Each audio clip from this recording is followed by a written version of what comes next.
శరత్ గారు, భరత్ గారు. చాలాసేపటి నుంచి ఎస్ ఏమంటారు వాళ్ళ ప్రెస్ కాన్ఫరెన్స్ చూసిన తర్వాత ఏమనిపించింది?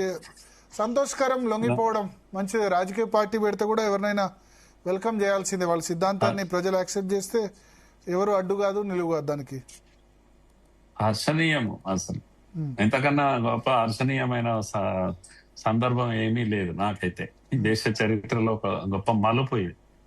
ఇన్నాళ్ళు తుపాకీ ఒక వ్యవస్థ. తెలంగాణలో పుట్టి తెలంగాణలోనే ఎంతమైంది అన్నారు డీజీపీ. అది ముఖ్యంగా దేవ్జీ ఆధ్వర్యంలో పార్టీ సాయుధ పోరాటాన్ని ఆపేసి రాజకీయ ప్రవేశం, రంగ ప్రవేశం చేయడము ఇది ఒక శుభ సూచకం. ఎందుకంటే నేను అనుకుంటా మొదటి దళితులు టాప్ పొజిషన్ లోకి వచ్చారు. మావోయిస్ట్ పార్టీ సెక్రటరీగా ఉన్నటువంటి వ్యక్తి, ఆయన తీసుకున్న నిర్ణయం ఏది, సరెండర్ అయిపోవాలి, తుపాకీ వదిలేయాలి, రాజకీయాలకు రావాలి. తుపాకీ వదిలేసి దేశవ్యాప్తంగా సాయుధ పోరాటం ఆపేయడం ఏదైతుందో ఆయన తీసుకున్న నిర్ణయం అది శుభ సూచకం అని అంటున్నాను. మొదటి దళితుడే చివరి నాయకుడు అయిపోయారు పార్టీకి. ఆయన నేనెందుకు ఈ మాట అంటున్నానంటే, నెక్స్ట్ ఆయుధం పట్టాలి అనే ఆలోచన యువతకు, ఇప్పుడున్న యువతకు రాదు. ఒకవేళ అటు ఇటు ఉంటే, ఒకవేళ ఈయన త్యాగం చేసి ఉంటే, ఒకవేళ ఎన్కౌంటర్ లో చనిపోయి ఉంటే అది రివర్స్ ఇంపాక్ట్ కూడా ఉండేది యూత్ పైన. కనుక ఇది ఇన్కంప్లీట్ అయింది, ఈయన చావు వృధా కాకూడదు అనేటువంటి ఒక ఇన్స్పిరేషన్ కొందరికి లభించేది. కనుక ఈయన బ్రతికుండి కొత్త సందేశం తీసుకొని వచ్చారు. దానివల్ల ఉపయోగం లేదు. జనజీవన స్రవంతో కలవాలి, డెమోక్రసీని నమ్ముకోవాలి. కనుక మావోయిస్టు రాజ్యాంగం కాదు కావాల్సింది, అంబేద్కర్ రాజ్యాంగమే మనకు దిక్కు. ఇంత మెసేజ్ దేవ్జీ ఇస్తున్నాడు ఇప్పుడు. కనుక దేవ్జీ ద్వారా ఈ మెసేజ్ రావడం అనేది చాలా ప్లెజెంట్ న్యూస్ ఇది. కనుక ఈ దేశ చరిత్రలోనే గొప్ప సంఘటనగా నేను చూస్తున్నాను. అయితే చాలా విషయాలు ప్రకాష్ గారు, మిగతా అందరూ కూడా చెప్పారు కనుక నేను రిపీట్ చేయకుండా ఒక రెండు విషయాలు మాత్రం తప్పకుండా చెప్పాలనుకుంటున్నాను. ఇంతవరకు తుపాకీ పట్టిన వ్యక్తికి ఎప్పుడు కూడా ఆర్డర్స్ ఇచ్చే అలవాటు ఉంటుంది, ఆదేశాలు ఇచ్చే అలవాటు ఉంటుంది, ఇది చేయండి అది చేయండి అని. కానీ ఫాలోవర్స్ గా ఉండడం అలవాటు ఉండదు, ఆదేశాలు తీసుకునే అలవాటు ఉండదు.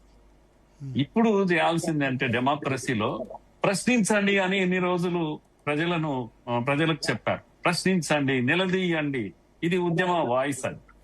ఇప్పుడు ఏంటి అంటే ప్రజలు ప్రశ్నిస్తారు, భరించాలి మనం.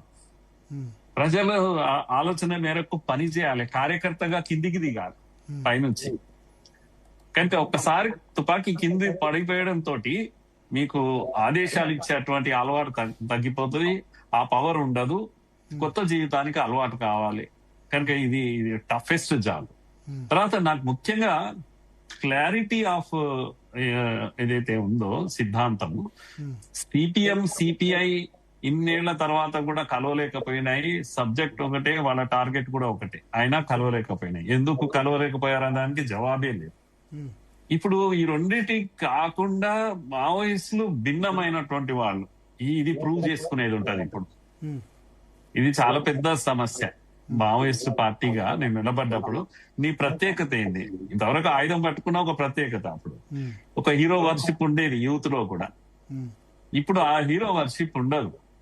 కనుక ప్రజల్ని ఎట్లా సమీకరిస్తారు, ప్రజల్ని ఎట్లా నచ్చచెప్తారు, అసలు మీరు ఎలాంటి ఐడియల్స్ తో ఉండబోతున్నారు, బూర్జువా పార్టీల కన్నా ఎలా డిఫరెంట్ గా ఉండబోతున్నారు, ఇది ఇప్పుడు ప్రజలు చూసేటువంటి విషయం, పరిశీలించేటువంటి. స్కానర్ కిందికి వచ్చేస్తారు మీరు. కనుక మీ యొక్క విధానాలు చెప్పాల్సిన అవసరం ఉంటుంది. దేశానికి ఎటువంటి విద్యా విధానం కావాలి, మీ ఆర్థిక విధానాలు కావాలి, అలాగే మీ బడ్జెట్ ఎక్కడి నుంచి తెస్తారు, ఇప్పుడు డబ్బులు ఎక్కడి నుంచి తెస్తారు? బూర్జువా పార్టీలు లాగానే ఉంటారా, లేకపోతే మీరు భిన్నంగా ఉంటారా? అందుకే నా పాయింట్ అంతా ఏంది అంటే, ఇది ఇప్పటితో ఇప్పుడు ఏమో అవుతున్నది కాదు, వెయిట్ అండ్ సీ అనేదే సరి అయింది. మనం ఎదురు చూడాలి. కానీ డెమోక్రసీలోకి రావడం అనేది అందరము వెల్కమ్ చేయాల్సినటువంటి విషయము. మీ లైఫ్ టైమ్ లో, ఎందుకంటే మీరు ఇప్పుడు శరత్ గారు లాంటి వాళ్ళు కొట్టుకునే పరిస్థితి అప్పట్లో, కొట్టుకోవడం చంపుకున్నారు కూడా ఒకళ్ళనొకళ్ళు. జార్జ్ రెడ్డి ఇటువైపు చనిపోయాడు, అటువైపు రామన్న, గోపన్న, జిత్తన్న అంతేనా? మురళీధర్ రావు గారికి ఛాతిలో బుల్లెట్ కూడా పోయింది. రాజస్థాన్ లో పోయి ఆయన తలదాల్చుకునే సిచ్యువేషన్ ఇటువైపైనా అటువైపైనా ఉన్న మీ లైఫ్ టైంలో ఇటువంటి పీస్ఫుల్ సిచ్యువేషన్ వస్తుందని అనుకున్నారా? అంటే నిజానికి యూనివర్సిటీలో వచ్చి ఒక 10 సంవత్సరాల క్రితమే అయింది ఈ పీస్ఫుల్ సిచ్యువేషన్. ఇప్పుడు ఈ క్యాంపస్ లో సంఘర్షణ జరిగింది, ఆర్ఎస్యు పిడిఎస్యు ఉన్న సమయంలో జరిగింది. కానీ ఒక దశలో క్యాంపస్లు అన్ని ఖాళీ అయిపోయినాయి. కానీ ఓన్లీ ఇది కాకతీయ, ఉస్మానియా వరకే ఉండేనా, లేకపోతే junior degree college, normal college లో కూడా చిన్న జూనియర్ కాలేజ్ వరకు కూడా ఉండే, చిన్న జూనియర్ కాలేజ్ లో కూడా ఉండే గొడవ. నేను ఒకప్పుడు అదేంటి నిర్మల్ జూనియర్ కాలేజీకి వెళ్ళాను, అప్పుడు స్పీకర్ గా వెళ్ళాను. నేను నిజామాబాద్ లో ఉండేవాడిని. వరవరావు గారు వచ్చారు అక్కడికి. ఒకేసారి పెద్ద గొడవ అయింది జూనియర్ కాలేజీలో. ఇద్దరు వాళ్ళు గెలిచారు, ఇద్దరు రాడికల్స్ గెలిచారు, ఇద్దరు ఏబీవీపీ గెలిచారు. గొడవ అసలు కాలేజీ ఫంక్షన్ జరగలేదు అన్నట్టు. రాళ్ళు ఇస్తారు అంతే, ఇంకా పవర్ తీశారు. ఇలాంటివి చాలా జరిగాయి. కనుక ఇది చరిత్ర గతంలో పక్కకు పెడితే నా పాయింట్ ఏంటంటే ఇప్పుడు ఎలా ఉంటుంది అనేది అందరినీ. కానీ ఐడియల్స్ అనేవి భరత్ గారు, ఒక సిద్ధాంతాలతో ఉన్న పార్టీల్లో కొన్ని ఐడియల్స్ ఉంటాయి. కనుక మీరు మాటకి ఏమొస్తుంది అంటే ఎన్ని కష్టాలు అడవుల్లో ఉండి తమ జీవితాలను ఇచ్చేసి అనేది ఒక ఐడియల్ సిచ్యువేషన్. అది ఇన్స్పైర్ చేస్తారు ఎవరిని, యూత్ గాని వీటిని గాని. అవును వీళ్ళు త్యాగం చేస్తున్నారు కదా అనేటువంటి ఒక చరిస్మా మావోయిస్టులకు ఉండేదండి ఇది. అట్లాగే ప్రచారం లేకున్నా, నేను ఊరికే ఈ సందర్భంగా నేను చెప్పేది ఆర్ఎస్యు అలా ఉంటే, ఆర్ఎస్ఎస్ సంబంధించిన దీంట్లో ఐడియల్స్ విషయంలో ఎట్లా ఉంటుంది అంటే వాళ్ళు త్యాగం చేసి అడవుల్లో ఉండి ప్రాణ త్యాగం చేస్తారు అనేది ఒక చరిస్మా ఉంటే, ఇక్కడ మాకంతా మోటివేషన్ ఎవరు అంటే మాకు ప్రచారకులు ఉంటారు. పెళ్లికి ఇట్లా జీవితకాలం పెళ్లి చేసుకోరండి వీళ్ళు. ఇల్లు వాకిలి ఏమీ ఉండవు, బయటికి వచ్చేస్తారు. కనుక ఆర్ఎస్ఎస్ ఆఫీస్ లో ఉంటారు, ఆర్ఎస్ఎస్ దీంట్లోనే ఆధీనంలోనే ఉంటారు. 70 ఏళ్ళు 80 ఏళ్ళు 100 ఏళ్ళ వరకు అలాగే ఉండిపోతారు. ఎంత ఐడియాలు ఉంటారంటే, మన ఉదాహరణకు మాకందరికి రామరెడ్డి గారు మమ్మల్ని పెంచి పోషించారు. చనిపోయినప్పుడు నా డెడ్ బాడీని మెడికల్ కాలేజ్కి ఇవ్వండి అంటే ఇక్కడనే మా కామినియన్ లో మేమే హ్యాండ్ ఓవర్ చేశాం. చాలా ఐడియల్ పీపుల్ మా దగ్గర ఇలాంటి 100 ఎగ్జాంపుల్స్ ఉంటాయి అన్నట్టు. వాళ్ళు ఎంత నిష్ఠతో ఉంటారు, సింపుల్ లైఫ్ లో ఉంటారు, పంచ కట్టుకొని ఉంటారు, లేకపోతే ఇది ఉంటారు, హంగామా ఉండదు, నడిచిపోతూ ఉంటారు. వాళ్ళే ఇన్స్పిరేషన్ అండి. ఆర్గనైజేషన్ ఎందుకు నడుస్తుంది అంటే ముందర రోల్ మోడల్స్ ఒకరు ఉంటారు కనుక వాళ్ళు చెప్పింది వేదం అవుతుంది మాకు. కనుక మిగతా వాళ్ళంతా లైన్ లో ఉంటారు, అదుపు తప్పకుండా ఉంటారు, అవినీతి లాంటి వీటి దూరంగా ఉండగలుగుతారు. చాలా మంది, వేల మంది కార్యకర్తలకు మోటివేషన్ వాళ్ళు అవుతారు. ఏ పార్టీకైనా ఇలా మోటివేటింగ్ ఫ్యాక్టర్ లేకపోతే ఆ పార్టీ ఎప్పుడు నిలబడదు. కనుక అది మావోయిజం అయినా ఇది ఆర్ఎస్ఎస్ అయినా ఈ మోటివేటింగ్ ఫ్యాక్టర్ ఆర్ఎస్ఎస్ లో ఇదే పనిచేసింది. జీవిత కాలం సమర్పించుకొని పనిచేయడం. ఇప్పుడు ఏంటంటే ప్రజల మధ్యలో ఉండి ఐడియల్ గా ఉండడం ఆర్ఎస్ఎస్ యొక్క ప్రాక్టీస్. ఇది ప్రజలకు దూరంగా ఉండి ఎంత ఐడియల్స్ గా ఉన్నా లేకున్నప్పటికీ కూడా ఒక ఇన్స్పిరేషన్ ఏంటి అని అంటే, అయ్యో ప్రాణాలు ఎప్పుడైనా పోవచ్చు కదా, తిండి ఉంటుందో ఇది ఉండదో అనేటువంటి ఒక చరిస్మా తప్పకుండా వాళ్ళకు ఉంటుంది. ఇప్పుడు ప్రజా జీవితంలోకి వచ్చాక బిగ్గెస్ట్ టెస్ట్ ఇప్పుడు జరగబోతుంది. కనుక రోల్ మోడల్ గా ఎంతమంది నిలబడతారు. ఎట్లయితే ఇప్పుడు కొందరు ఇక్కడ గూండాయిజం చేశారు, వాళ్ళందరి పేర్లు మనం చెప్పలేం కదా, కానీ అవసరం కూడా లేదు ఇప్పుడు. కానీ ఐడియల్ గా ఎలా ఉండగలుగుతారు, ఎలా డిఫరెంట్ ఫ్రమ్ సిపిఐ సిపిఎం అనేది ఎలా చూపించగలుగుతారు. ఇవన్నీ ప్రశ్నలు వస్తాయి భరత్ గారు, ఇవన్నీ ప్రశ్నలు వస్తాయి. తర్వాత చివరికి ఏంది అని అంటే భారత్ ను మీరు ఎలా అర్థం చేసుకుంటారు. సిపిఐ సిపిఎం ఇవన్నీ కూడా అనేక జాతుల కలయిక భారత్. ఇదేమో ఒకే జాతి, ఇది కశ్మీర్ నుంచి కన్యాకుమారి వరకు అని ఆర్ఎస్ఎస్ అంటారు. మీరేమో ఇది అనేక జాతుల అగ్లామరేషన్ ఆఫ్ నేషన్స్ అనే థీరీ ఆర్ఎస్యు దగ్గర ఉంది. భారత్ ను అర్థం చేసుకోవడంలోనే వామపక్షాలు ఫెయిల్ అయిపోయినాయని నేను అంటున్నాను. భారత్ మీరు భిన్నమైన జాతులది, భిన్నమైన భాషలుంటాయి. అంటే డబ్బు రాజకీయాలు దీని వల్ల బూర్జువా పాలిటిక్స్ వల్ల ఫెయిల్ అయినామని అంటారు కదా వాళ్ళు. బూర్జువా పాలిటిక్స్, మతతత్వ రాజకీయాలు లేకపోతే మతం అన్నది కలుపుతోంది దీనివల్ల. ట్యాక్స్ కాదు ట్యాక్స్ ఇవ్వడం నేను మాట్లాడతలేను. ఎవరు ట్యాక్స్ వాళ్ళు ఇచ్చారు, మీరు మతతత్వ పార్టీ అన్నారు, మీరు విదేశీ సిద్ధాంతాలు అని మేమన్నాము, ఇవన్నీ నేను పక్కకు పెడుతున్నా. మనం భారతీయులం, బేసిక్ గా ఈ మట్టిలో పుట్టాం, ఈ మట్టిలో పోయేటోళ్ళం. మనం పోయేటప్పుడు ఈ భారత్ ను ఒక్కటిగానే ఉంచాలి, ఒక దేశంగా ఉండాలి, ఒక జాతిగా నిలబడాలి. ఒక జాతిగా ఉన్నది ఎంతమంది రాజులు పాలించినప్పటికీ కూడా సాంస్కృతికమైన ఏకత్వం ఈ దేశంలో ఉంది ఎప్పటికి కూడా. ఆ ఏకత్వాన్ని కాపాడాల్సిందే. కనుక మొన్న కూడా మోహన్ భగవత్ ఒక మాట అన్నాడు, ఇక్కడ పుట్టినవాడు ప్రతివాడు హిందువే.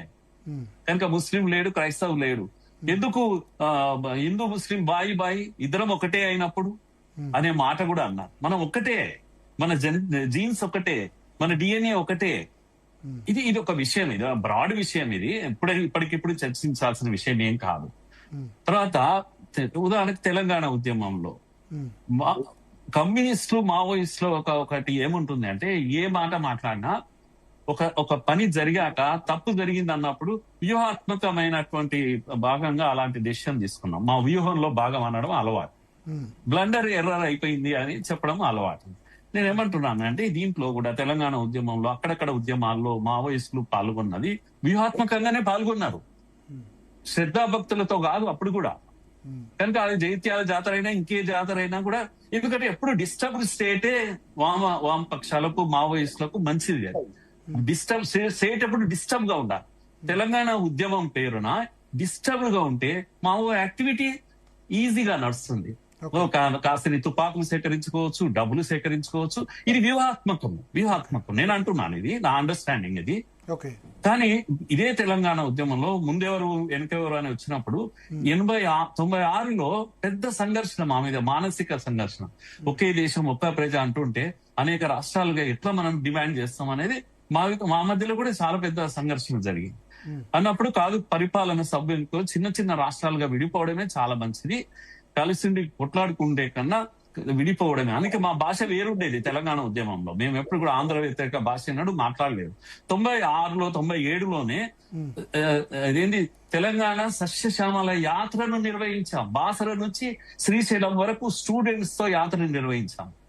97లో తీర్మానం నేనే పెట్టాను, నెల్లూరులో వెళ్లి పెట్టాము. ఇది ఒక జాతీయ సంస్థగా కాకినాడ కదా, ఒక ఓటు రెండు రాష్ట్రాలు. ఏబీవీపీ గురించి చెప్తున్నా. అంటే బీజేపీ పరిపాలనా సౌలభ్యం కోసం చిన్న రాష్ట్రాలని ఏబీవీపీ చెప్పింది. బీజేపీ కన్నా ముందే 1 year బిఫోరే మేము అక్కడ పెట్టాం. మా మధ్యలో చాలా సంఘర్షణ జరిగింది. ఒక నేషనలిస్ట్ ఆర్గనైజేషన్ అయి ఉండి మీరు రాష్ట్రాలు విడగొడతారా, డిబేట్ జరిగింది అక్కడ కూడా, తీర్మానం పాస్ కావడానికి. ఊరికే ఏం కాలేదు.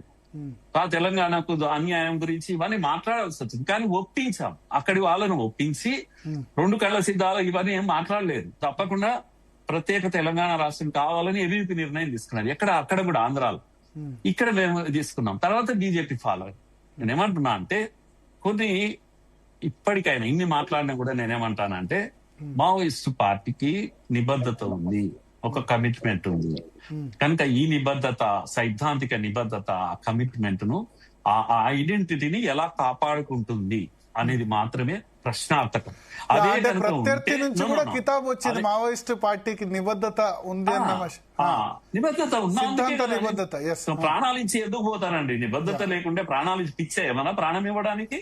నిబద్ధత ఉంది కనుకనే వాళ్ళు నిలబడ్డారు. ఈ నిబద్ధతను, ఈ ఐడెంటిటీని, ఈ చరిస్మాను కనుక నిలబెట్టుకుంటే, మళ్ళా సిపిఐ సిపిఎం లాగా మరో బూర్జువా పార్టీ లాగా మారకుండా ఉండగలిగితే, ఆ ఐడియల్స్ తో నిలబడగలిగితే దేశానికి అంతకన్నా కావాల్సింది ఏంది? అందుకే నాకు ప్రకాష్ గారు ఉన్నారు కనుక నేను మాట అంటున్నాను ఫైనల్ గా ఏంటంటే, మళ్ళా వచ్చి పార్టీ పెట్టేసి టికెట్లు పంచి దానికన్నా తొందరపడే కన్నా కొన్ని సామాజిక ఉద్యమాలు తీసుకోవాలి. ఈ దేశంలో చాలా అవసరాలు ఉన్నాయి, సామాజిక మార్పు జరిగేది ఉంది. కులాల పేరున చిచ్చు పెట్టే పార్టీల కన్నా కులాల వల్ల జరిగే నష్టాన్ని తప్పకుండా అడ్రస్ చేయాలి. ఏది సమాజాన్ని ఒక్కటిగా ఉంచుతూనే అడ్రస్ చేయాల్సినటువంటి అవసరం ఉంది.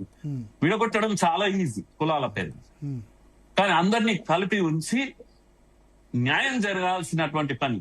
అంబేద్కర్ మహాశయుడు ఇలా రిజర్వేషన్ తో ఉన్నంతలో దళితులకు వర్గాలు కొంత న్యాయం చేసే ప్రయత్నం చేశాడు. ఈరోజు పొలిటికల్ వాయిస్ షేర్ కొరకు బీసీలు మాట్లాడుతున్నారు. కానీ ఎప్పుడైనా సరే పొలిటికల్ పార్టీస్ అన్ని కూడా క్రైస్తవ సోదరులు లేకపోతే ముస్లిం సోదరులు అని చక్కగా ప్రేమ పూర్వకంగా మాట్లాడతారు. హిందూ సోదరులని ఒక్క రోజు కూడా అన్నారు. ఎస్సీలు, ఎస్టీలు, బీసీలు, ఓసీలు మాత్రమే గాని ఈ దేశంలో హిందువులు లేరు రాజకీయ పార్టీలో. కానీ క్రైస్తవ సోదరులు ఉన్నారు, ముస్లిం సోదరులకు శుభాకాంక్షలు ఉన్నాయి. ఇవన్నీ పొలిటికల్ భాష గురించి నేను మాట్లాడుతున్నా. కనుక ప్రజలను ఒక్కటిగా ఎప్పుడు ఉంచగలుగుతాం మనం? విప్రకాష్ గారు దీనికి ఏమైనా జవాబు చెప్తారా? హిందూ సమాజాన్ని ఎంత ముక్కలుగా మాట్లాడితే అంత ఆనందం. విప్రకాష్ గారు దీనికి ఏమైనా జవాబు చెప్తారా? ఎందుకు ముస్లిం సోదరులు, క్రిస్టియన్ సోదరులు? ఇది నా ఫైనల్ క్వశ్చన్ కాదు ప్రకాష్ గారికి, కానీ ఈ విధంగా నిలబడకపోతే మళ్ళా మామూలు అయిపోతుంది కదా అని నా ఉద్దేశం. అలాంటి మావోయిస్ట్ పార్టీ దానిలోనే అంటారు హిందూ మతోన్మాద బ్రాహ్మణీయ అంటే అనని మమ్మల్ని అంటే మతోన్మాదం హిందూ. అక్కడ ప్రాబ్లం ఏంటంటే మతోన్మాదం హిందూ మతంలో ఉంది, మిగతా మతాలు లేదు అని చెప్పి. అసలు ప్రాబ్లం ఎక్కువ మతోన్మాదం ఉన్నది ఏ మతాల్లో తెలుసు, హిందూ మతం లేదు. అట్లా అనిపించుకున్నాక అది దీవెన అయింది. మావోయిస్టులు హిందూ మతోన్మాదం అంటే నాకు నవ్వొస్తుంది. మతోన్మాదం హిందూ మతంలో ఉంటే ఇంత ఇప్పుడు పాకిస్తాన్, బంగ్లాదేశ్ ఈ దేశాల్లో మైనారిటీలు ఎట్లా అయినారు హిందువులు? అక్కడే తప్పు. ఎస్ విప్రకాష్ గారు. అంటే మైనారిటీల విషయంలో ఒక ఐక్యత ఉంటది, తర్వాత వాళ్ళకు ఒక్కడే దేవుడు ఉంటాడు. హిందూ సమాజం ఏంటంటే అనేక జాతులుగా, అంటే వారితో నేను ఏకీభవించింది ఏంటంటే జాతి అనే దానికి ఒక డెఫినేషన్ అనేది అరైవ్ కావడంలో అందరి మధ్య ఏకాభిప్రాయం లేదు.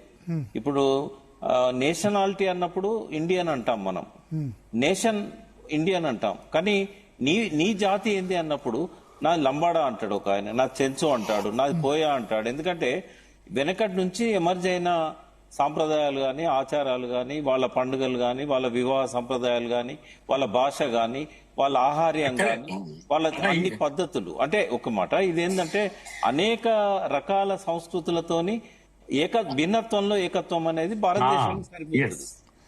Unity in diversity. అయితే ఈ విషయంలో మాత్రం అంటే భారతీయులంతా ఒక దేశంగా ఉండాలి, ఆ పేట్రియాటిజం ఉండాలి, దేశభక్తి ఉండాలి, ఆ భారతీయులం అనే ఒక ఐక్యత ఉండాలి. కానీ ఎవరి సాంప్రదాయాలను ఇంకొకరు అగౌరవపరచకూడదు. ఆ ఇచ్చిపుచ్చుకునే ధోరణి అనేది ఉండాలి. బట్ ఇప్పుడు వచ్చే వాళ్లకు ఇది మెయిన్ ఎజెండా కాదు. ఇందాక మురళీ మనోహర్ గారు అన్నట్టుగా ఖచ్చితంగా సమస్యలు ఉన్నాయి, ఆ సామాజిక సమస్యలు ఉన్నాయి, ఆర్థిక సమస్యలు ఉన్నాయి. పాలక వర్గాలు పూర్తిగా పక్కదారి పట్టించాయి. పర్టికులర్ గా ఓట్ల కోసము ఈ ఫ్రీబీస్ ఇవ్వడం కావచ్చు, ఏవైతే నిజంగానే ఏ ప్రజలకు ఎక్కడ ఏ సంస్కరణ అవసరం, ఎక్కడ ఏ సంక్షేమం అవసరం, ఆ విషయాలలో ప్రజల వైపు నుంచి ఒక వాయిస్ కూడా పోవాల్సిన అవసరం ఉంది.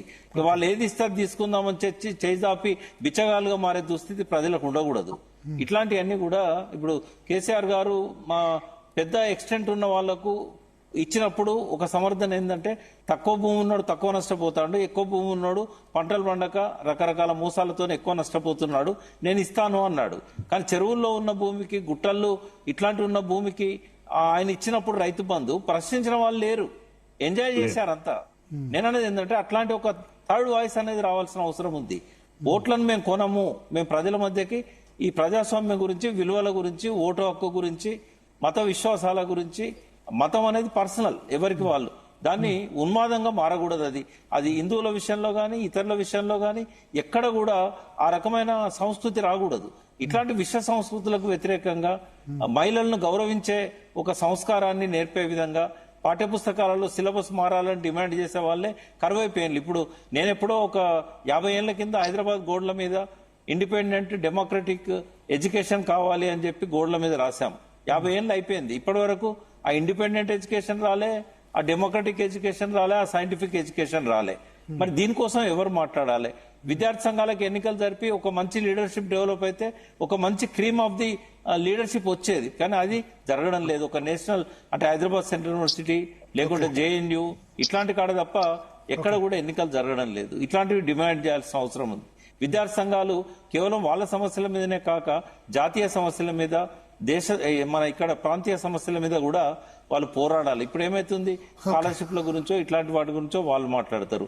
ఉద్యోగులు వాళ్ళ సమస్యలకు వాళ్ళు పరిమితం అయిపోయినారు. ఒక డెమోక్రటిక్ మూవ్మెంట్ అనేది స్కోప్ లేకుండా వెళ్ళిపోయింది ఇక్కడ. ఇట్లాంటి ఇంకో ట్రైబల్స్ హక్కుల గురించి వాళ్ళే కొట్లాడాలన్నా ఎప్పుడో ఒకసారి ఆర్టికల్స్ ట్రైబల్స్ రాస్తుంటారు. ఇప్పుడు వనవాసి కళ్యాణ్ అని చెప్పి అద్భుతమైన వర్క్ జరుగుతున్నది చాలా నార్త్ ఈస్టర్న్ స్టేట్ లో గానీ ఇక్కడ గానీ.